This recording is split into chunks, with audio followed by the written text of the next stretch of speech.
Hello, my name is Jason. I'm talking on behalf of expertvillage.com. Now the final step you want to do is you want to do the inside of the windows and outside of windows. Best thing I found on that, auto glass cleaner.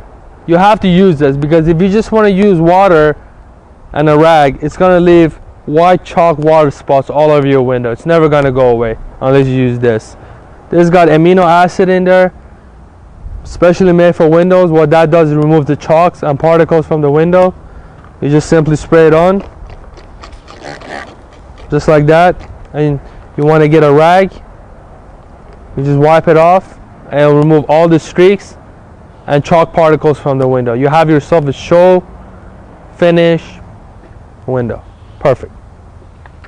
Here's how you do it. Now you got your rag, you spread it on there, you just simply go over it, just like that, and you let it dry about a minute. Voila, streak free.